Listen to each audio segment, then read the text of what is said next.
Welcome back, kindred spirits. I'm Donna Gaudette, and I'm so grateful you're here.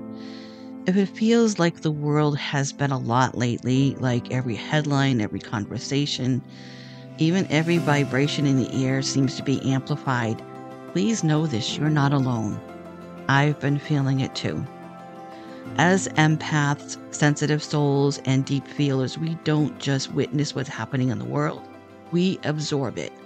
It's as if we're walking tuning forks, resonating with every emotional current, and lately that current feels choppy, uncertain, and even a little heavy. Today, I want to share a gentle, honest conversation, one soul to another, about navigating these chaotic seasons, including the holidays, and finding our center again. I'll offer 5 anchors that can help when everything feels maybe a little out of control or out of rhythm for you, plus a few tender reframes to carry with you. Thank you for joining us today. Have you noticed how even the smallest things feel bigger right now? A commercial makes you tear up. A minor hiccup in your plan spirals your nervous system. You feel drained even when you haven't done much. That's not you being dramatic or broken. That's you being aware.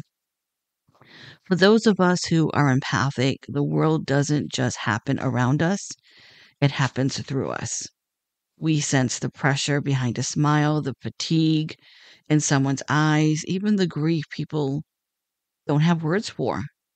So, with everything going on, conflict, division, financial stress, social media noise, it's a lot for anyone, but especially for those of us who absorb instead of deflect. It can feel like walking through life with an uncovered heart. You're attracting anything and everything from emotions to attitudes to people's personalities. You're absorbing that when you are an empath. We feel the collective ache, the worry about finances, the uncertainty of the future, the quiet exhaustion in people's eyes, and it all seeps into our spirit like rain into the earth. We just absorb it all. Just browsing my feed on Facebook and local groups, I read about so much heartache. These are people in our communities that are struggling. The empath in us feels their pain, their sadness, their uncertainty. It's hard as empaths not to take that on. But we must also know what is ours to keep and what is ours to let go. It's about discernment. And as much as we wish we cannot save the world or become general manager of the universe, and lately it really does feel like the ground beneath us keeps shifting. Once you feel like you have your footing, boom, something else happens, something else you need to deal with.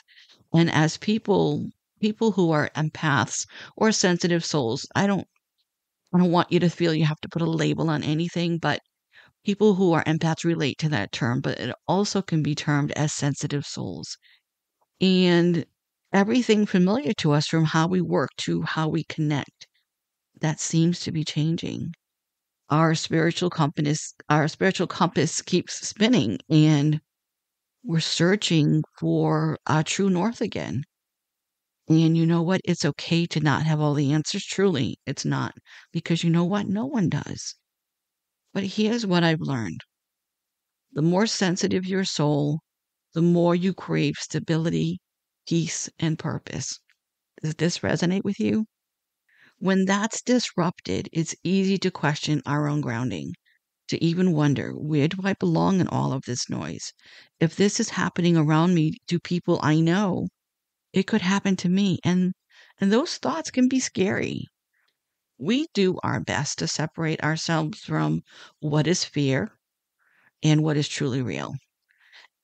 But it's hard when we feel everything so deeply and intensely. And I want to talk about fear for a moment.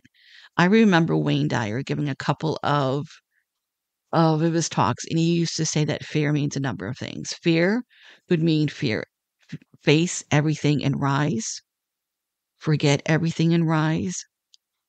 Fear is different for everyone. So I just want you to keep that in mind. And then when the holidays arrive, expectations rise, emotions get louder, energy grows chaotic. And if you're already carrying the world's heaviness, the season can ask you to be cheerful when your soul just wants to breathe. If that's you, you're not alone. You're not failing. You're human. A deeply sensitive, deeply aware human in a very intense world. So, what is the difference between being an empath and empathy? What's the difference? I've had people reach out to ask me or ask me on social media, what's the difference between empathy and being an empath? Empathy is something most people experience because it's the ability to understand or feel what someone else is going through. It's when your heart softens because you can imagine their pain, their joy, their struggle. You care, you relate, you hold space for them. But you can usually step back into your own emotional center afterward. You can be with them and not absorb what they're going through, but be compassionate for them. Being an empath, though, it's a much deeper experience. An empath doesn't just understand someone's emotions, they absorb them. It's almost like your body and your spirit pick up on the energy around you without even trying. You can feel other people's emotions as if they're your own. And with crowds can overwhelm you. I know I get very overwhelmed with crowds because you're picking up the collective energy. Tension in a room can drain you. Ever walk in a room and you feel so tense, you're picking up what happened or what was transpiring in that room. And of course, there's suffering. We can pick up other people's suffering, and that can be very painful. So, whether it's a person or an animal or even a collective event, that can pierce straight through to your heart and make the vulnerability that you already have a little bit more exposed. So, the simplest way to put it is empathy is I feel for you. Being an empath is I feel with you, sometimes so deeply that it lives inside me. One isn't better than the other, one doesn't overrule the other. We all have different abilities. We all have the ability to feel empathy. And I've known some people in my life who have really lacked empathy. And I'm not saying that they were a dark soul, but they didn't really, I didn't really see empathy from them or in them. And it does happen because not everyone has the ability to show empathy or feel empathy. And you think it's just something that's normal, but some people do have a problem showing empathy, maybe because of one reason or another that they've suffered something through their life. Maybe they've had a traumatic event.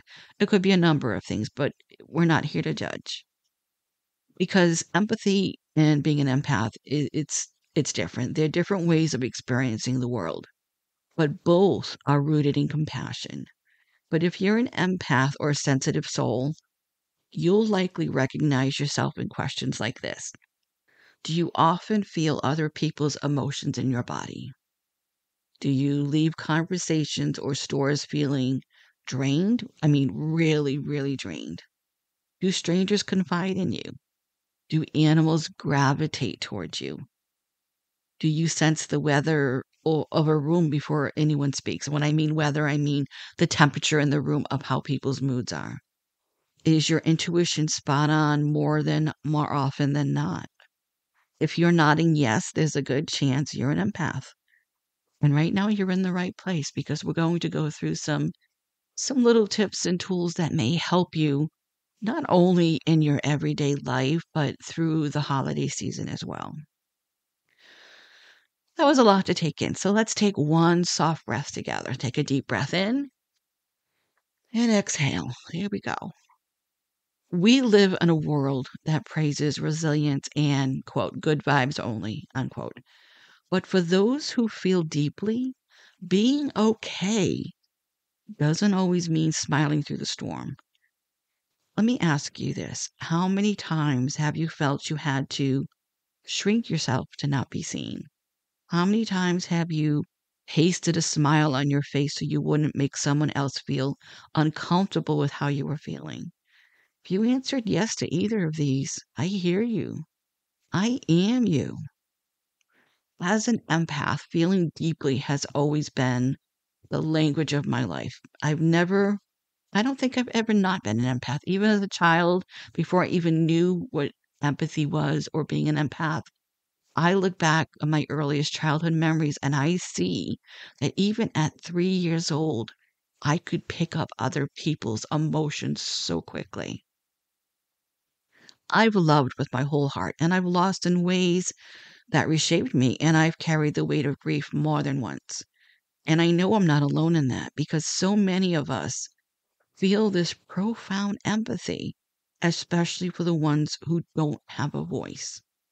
Maybe it's someone who's afraid to speak up, or someone who simply doesn't know how to advocate for themselves. Or maybe you're like me, the one who steps up for the animals, the ones who sense their souls, their fears, their quiet needs.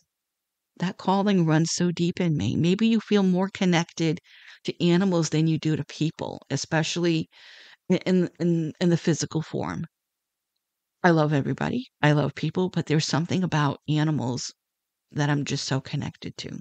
You don't have to have it all together. We live in a world that praises resilience, but for sensitive souls, being okay doesn't always mean smiling through the storm. Maybe you shrunk yourself to keep others comfortable. Maybe you put on a brave face when your body whispered for rest. I get it. I've had seasons when chronic pain and fatigue made even the simplest things monumental. Even when my heart wanted to do more, my body just didn't. If that's you, I see you. Please hear this. It's okay to not be okay. You're not checking out when you rest. You're checking in with your nervous system. You're practicing self care.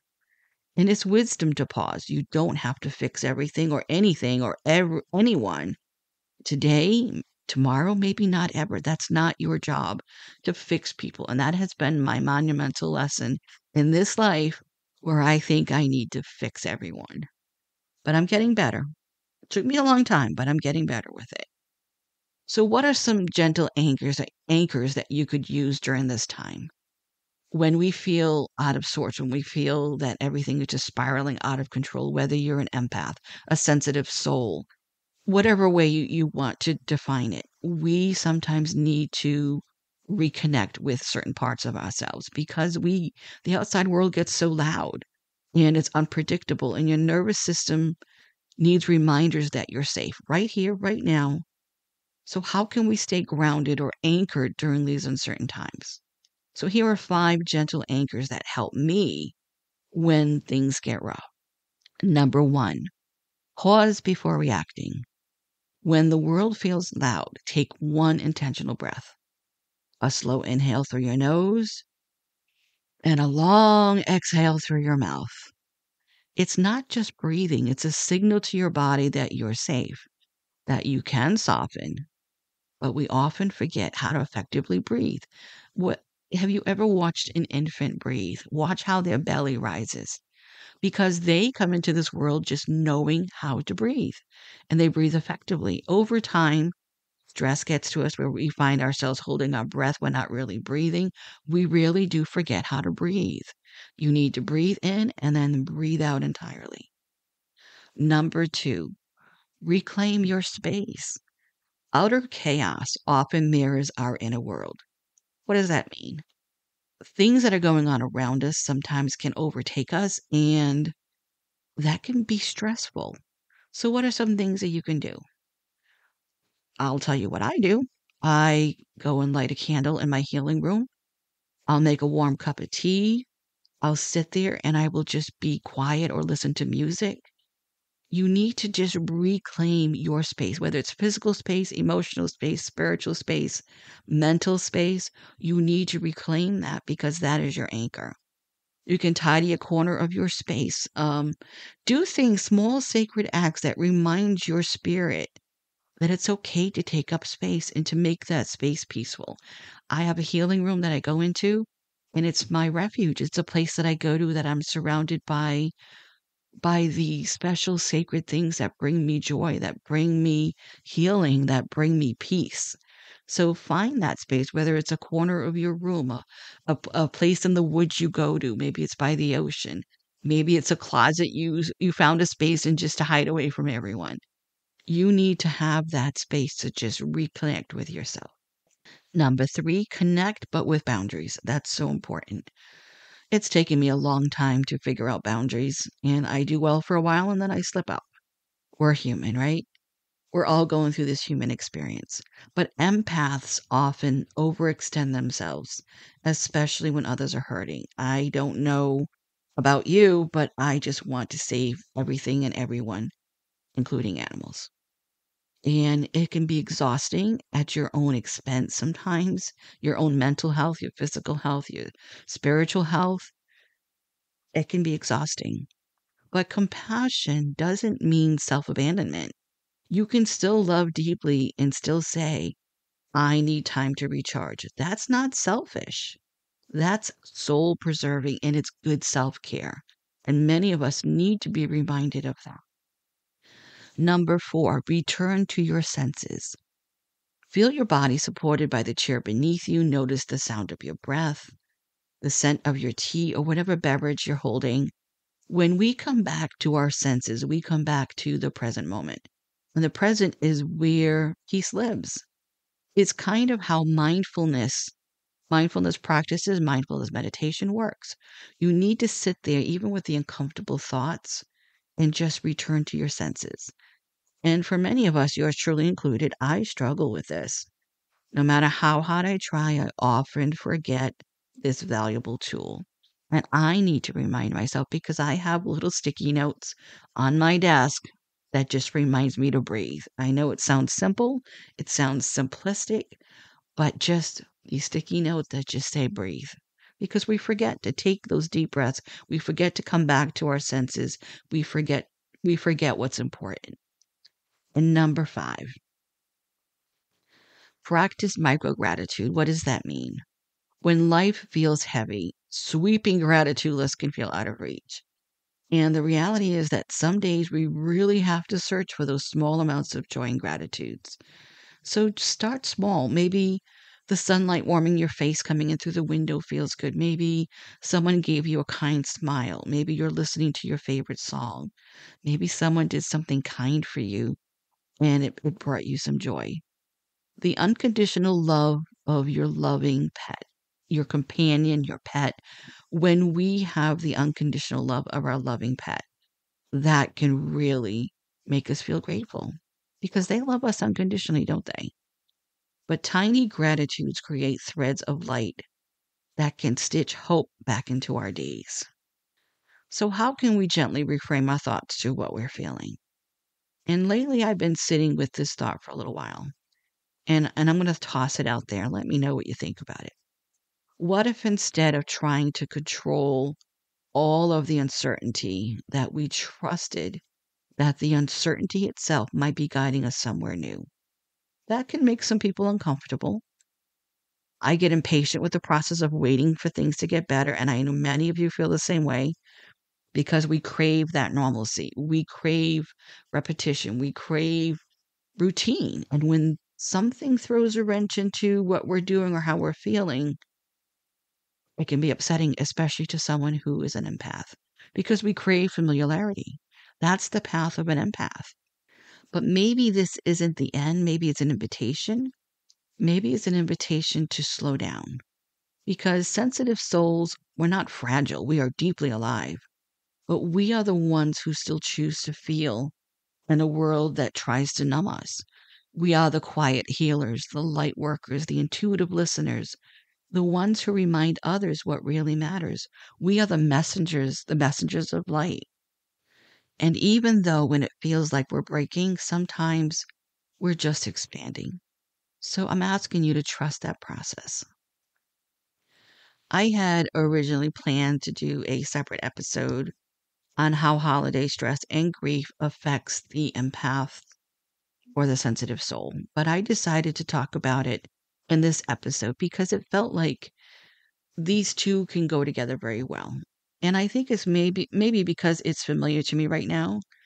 I'm in that midst of holiday grief myself, and I've had bouts of insomnia the last few weeks, and I know it's because I have been so emotionally porous and picking up on the energy around me from the outside world, even though I barely leave my home. but you just go on social media, just, watch the news or not watch the news, but still hear about it anyway. You're picking up on all of that stuff. So tonight I was going through my playlist, my music playlist. I create a new one for the month as I usually do, and being close to the holidays, I decided to do a holiday playlist because we listen to music at night when we go to bed. I did it. I started doing it, and then I thought, what was I thinking? Just the first few chords of Silver Bells, or my mom's favorite one that made her cry every time and makes me cry, I'll Be Home for Christmas. It sent me over the edge into a puddle of tears. My poor husband heard me crying from the bedroom and came in to check on me. And he knows me well after 30 years. When I told him, he asked, why do I punish myself? Do you do that too? You know something is going to upset you, it's going to hurt your feelings, but you do it anyway. And you know something is going to be emotionally upsetting to you, but you do it anyway, don't you? Are we a glutton for punishment or what? I have this little ritual I do every year. I listen to the Christmas songs that make me cry, that make me feel so deeply that I listen to them for a few days straight. My thinking is that I will become desensitized to their effect on me and I'll be good for the season. In theory, it sounds good. And I think a therapist would call that exposure therapy. I'm not a therapist, but it sounds like exposure therapy to me. And sometimes it works, but it seldom sticks. I'm good for a few weeks. But when the melancholy hits of missing my family or my loved ones in spirit, I'm a puddle of emotion again. I don't apologize for that. Much like I explained when I started this podcast last year, you will hear raw emotion from me. I won't edit that out. Why? Because it's the essence of who I am. I have built this podcast on authenticity, and I'm proud of that. As fellow empaths and sensitive souls, this is our essence of who we are. It's what makes us us. Why would we want to change that? Why would we want to change one of the most beautiful things about our soul? I know society puts demands on us that we must be a certain way or act without showing emotion, especially when you're maybe putting a podcast out to so many people. But from the feedback I have received, listeners found it refreshing to have someone who they can relate to, especially on their bad days or on days when their emotions are overdone. They can relate to it because we are all going through this human experience together. So, in that human experience, let's talk about how the holidays may affect not only empaths and sensitive souls, but anyone who feels so deeply, or someone who may be going through grief during this time for one reason or another. Whether you're going through loss, transition, grief, you're going through something and maybe you need a little bit of help to get through this sensitive time. The holidays can be a beautiful and overwhelming sometimes in the same hour. But sensitive souls often carry nostalgia, sensory overload, and even maybe the pressure to perform, quote, joy, unquote. But your heart does not have to match the season's pace. You may feel pressure to show up, to be cheerful, to do it all, even when your spirit craves quiet. But honoring your energy is not rude, it's respectful. What if you gave yourself permission to step back when you need to? How would that look for you? To choose peace over pressure. Maybe that looks like staying home with your twinkle lights, your tree, your soft music, or spending time with a trusted friend. Connection doesn't require chaos, but it does ask for authenticity. You don't owe anyone cheerfulness on command. You're allowed to create a version of the holidays that nurtures rather than depletes. What about smaller gatherings or maybe one on one connections? What about a quiet night with your twinkle lights and soft music? What about lighting a candle for someone you miss? And even leaving early or saying no without having to give a dissertation. Honor your energy because you know what? It's not rude, it's respectful. Before we move on, I want to speak directly to the hearts that are carrying grief this holiday season. Whether your loss is recent or whether it's been years, but the ache feels fresh again, I want to gently acknowledge what you may feel that you may not feel safe saying out loud. This season can hurt. Plain and simple. This season can hurt. And you are not weak for feeling that hurt so deeply. Because whereas there's deep grief, there was deep love. So I want to talk directly with those of you who have lost a loved one this year. If this is your first after a loss, I won't lie to you. It's going to be hard, but you already knew that. The first after a loss is heartbreaking. It breaks you wide open, and you think you will never get through to the other side, but you will. We never get over grief, but we get through it. We learn to coexist with it because you know what? It becomes a part of who we are. I have experienced this many times in my life, and this year I lost a dear aunt whom I was very close to. Just thinking of her family and what they are feeling breaks my heart because I know that pain. I know that grief. She was my mom's sister, and she was like a second mom to me, and I loved her dearly, and I miss her every day. So if this is your first holiday without your loved one, know that I am holding space in my heart for every one of you to be able to not only get through the holiday season, but to practice good self-care. And remember that it's okay to not be okay. No one is expecting you to shine. No one is expecting you to be on all the time. You honor your grief the way that works for you. You don't owe anyone any explanation, and you definitely do not owe anyone an apology. For empaths and sensitive souls, grief is already a tender, heavy companion. But during the holidays, a time saturated with memories, rituals, expectations, and reminders of what used to be, grief can take on a different weight. It can feel sharper, louder, closer to the surface, and it affects everyone. So if you're grieving a loved one right now, please hear this with your whole heart. There is no right way to grieve during the holidays. There is only your way, your pace, your needs, your heart.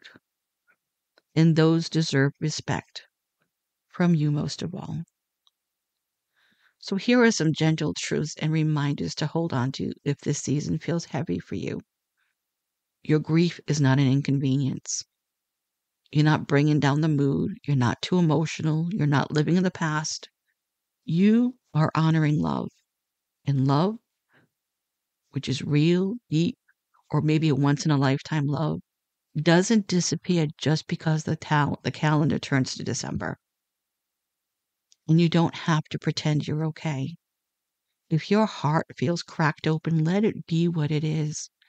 You don't owe anyone a perfectly packaged version of yourself. It's okay if you need to step away from a gathering. It's okay if you cry at a song in the grocery store. I have done that before. It's okay if you skip traditions that feel too painful this year. You can choose what you have the emotional capacity for and lovingly release the rest. Don't be hard on yourself. Create space to honor your loved one in ways that feel meaningful, not performative, not pressured, just meaningful to you.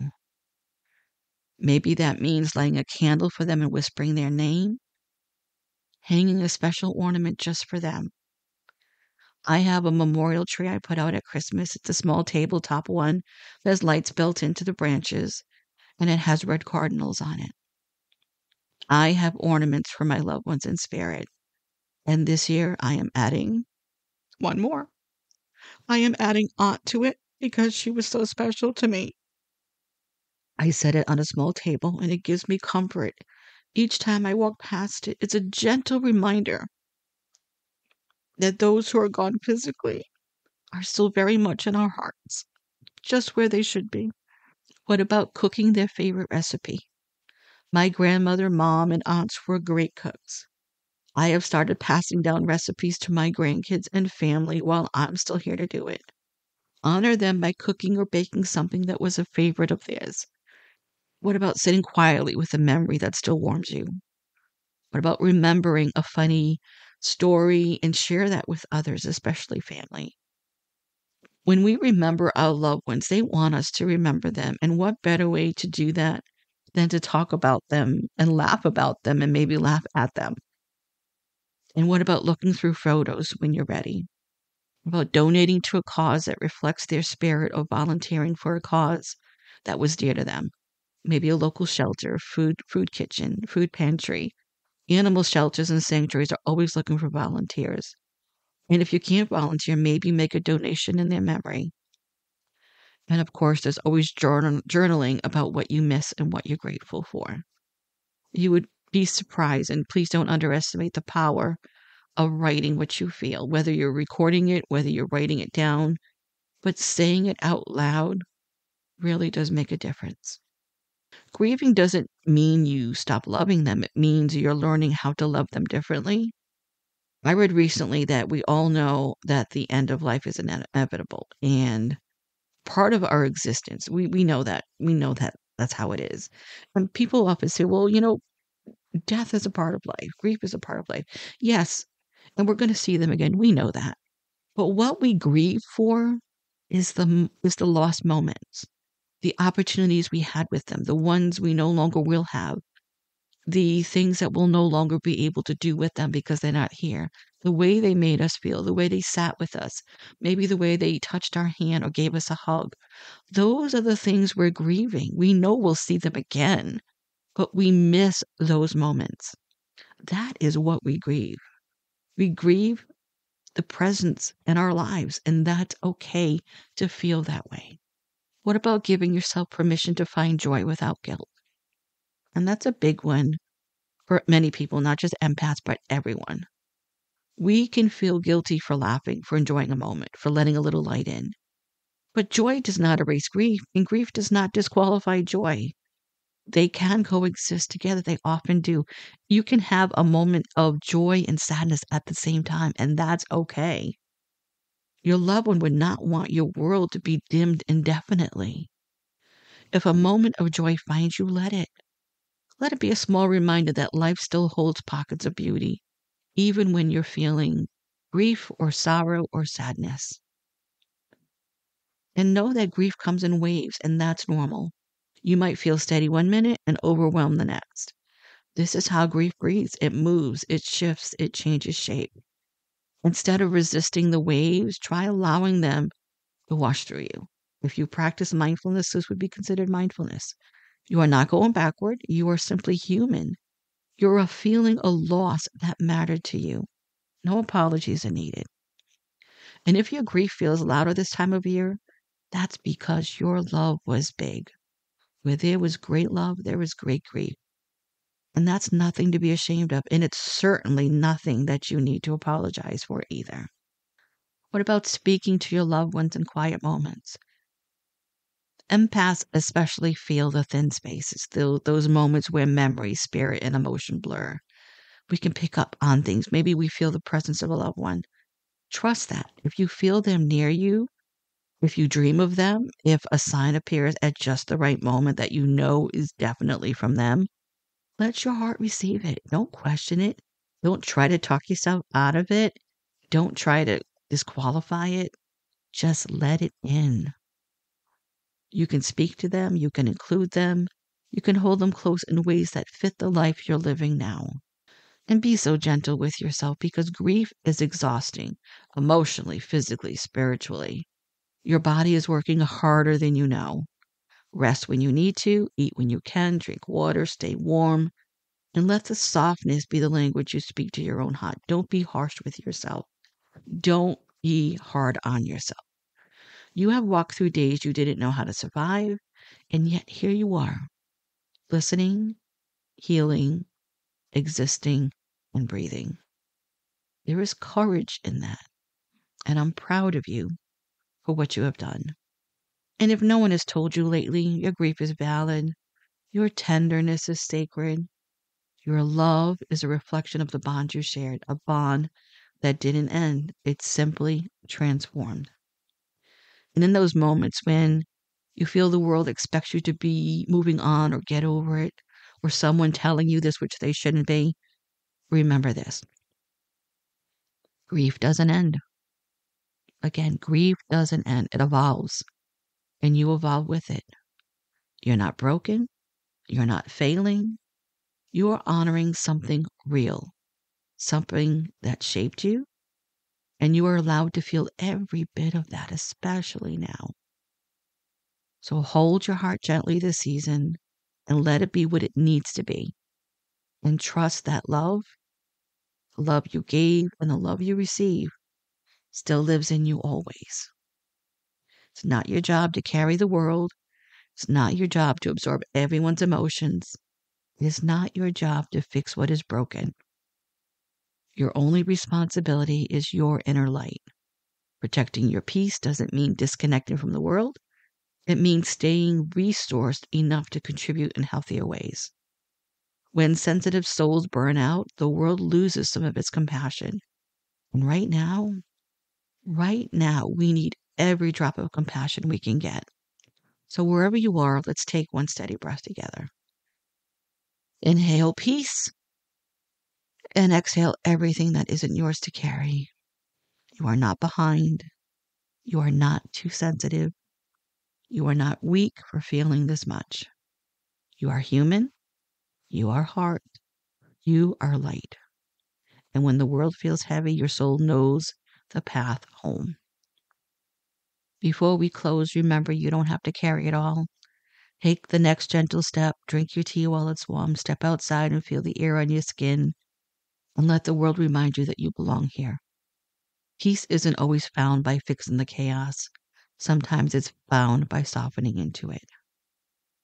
Thank you for walking this path with me. And if this episode helped, please follow, share, or leave a kind review so others can find it as well. And you'll find our community links in the show notes.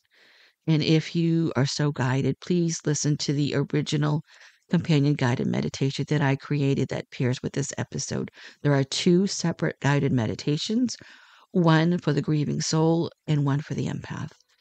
And I would love for you to listen to them both if you're open to it. And if you're open to journaling, you can find journaling prompts at the end of the episode notes for each of the meditations. Or you can email me and I will send you a printable copy. And as always, please feel free to email me with any questions, comments, or suggestions for future episodes at healingourkindredspirits@gmail.com. So until next time, kindred spirit, take care of your gentle heart. And if no one has reminded you today, you are never too much. And you are always, always enough.